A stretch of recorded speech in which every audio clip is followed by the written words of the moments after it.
우리가 노무사라고 하는 직업이 아시다시피 이런 노사관계에 있어서의 어떤 여러 가지 분쟁을 조율하고 해결하는 이런 역할을 하는 것이 이제 노무사의 전반적인 일이지 않겠습니까? 이제 실제 노무법인이나 노무사 사무실에서 노무사들이 어떤 일을 하는지 전반적으로 좀 살펴보면 저는 이렇게 나눴습니다. 사전적인 역할과 사후적인 역할. 그 중에서 사전적으로 예방적 차원으로 이런 노동 분쟁이나 각종 분쟁 사건 사고가 일어나지 않도록 여러 가지 서비스를 제공하는 그런 업무들이 있습니다.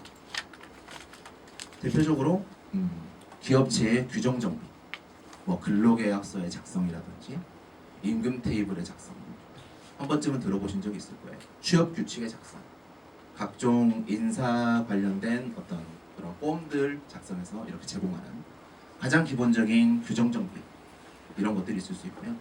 여기에서 조금 더 나아가서 컨설팅, 효율적인 인사 체계를 정비를 한다든지 아니면 산업안전, 그러니까 산업재해가 발생하기 이전에 산업재해를 예방하는 차원에서 산업안전 쪽으로 컨설팅을 해주는 이러한 역할들도 노무사들이 수행을 하고 있습니다.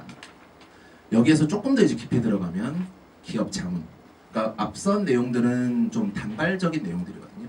일회성이에요. A라는 회사가 저에게 뭐 이런 규정 정비를 의뢰를 해서 일정 보수를 받고 지급을 해주는 단발적 형식이라면, 기업 자문이라고 하는 거는 연 단위로 자문 계약을 맺고 회사 내부의 어떤 인사적인 이슈나 이런 것들에 대해서 정기적으로 이렇게 지속적으로 컨설팅을 해주는 그런 역할을 하고 있습니다. 그래서 이게 이제 이런 노동 관련 이슈들이 생기지 않게끔, 회사 입장에서는 그렇잖아요. 그래서 대부분 이 사전적인 역할을 하는 노무사들은 기업 측과 일을 하는 경우가 대부분입니다. 거의 90% 이상. 두 번째로 사후적 역할이라고 하는 것은 반대로 부득이하게 그런 노동 분쟁이라든지 이슈가 발생을 했을 때 그것을 사후에 해결을 해주는 그런 역할을 우리 노무사들이 또 수행을 하거든요. 후단을 이제 저희는 사건을 한다 이런 식으로 표현을 많이 써요. 그래서 보시면 부당해고, 임금 체불, 그 다음에 저희가 진행하고 있는 뭐 산재보상. 부당해고는 해고가 발생을 했을 때 이 해고에 대해서 뭐 기업 측을 대리해서 이것이 뭐 부당하지 않은 해고다, 내지는 근로자 측을 대리해서 이것은 부당해고니까 구제를 해달라 라는 식의 분쟁을 해결한다든지, 임금 체불도 마찬가지. 그래서 사업자 측에서는 우리가 체불이 아니다 라고 주장할 수도 있는 부분이고요. 근로자 측은 이것이 임금 체불이 되었다, 퇴직금 체불이 되었다, 체불된 임금을 돌려달라 라는 식의 이런 분쟁. 산업재해 역시도 마찬가지입니다. 산재보상 쪽을 조금 더 이제 나눠서 살펴보면 사용자 측에서 산재보상과 관련된 업무를 하는 노무사님들도 계세요.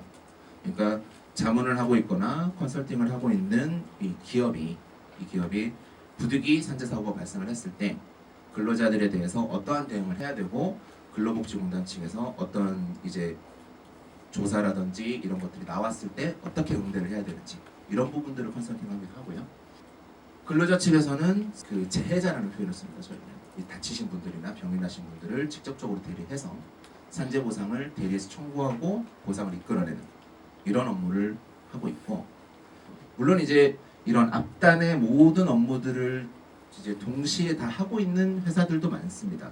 그런데 여러분들께서 소위 얘기하는 산재 전문 노무사다 라고 표방하고 있는 법인들은 열이면 9 이쪽으로 좀 포커스를 맞춰서 일을 하고 있다고 생각해 주시면 돼요. 저희도 마찬가지고요.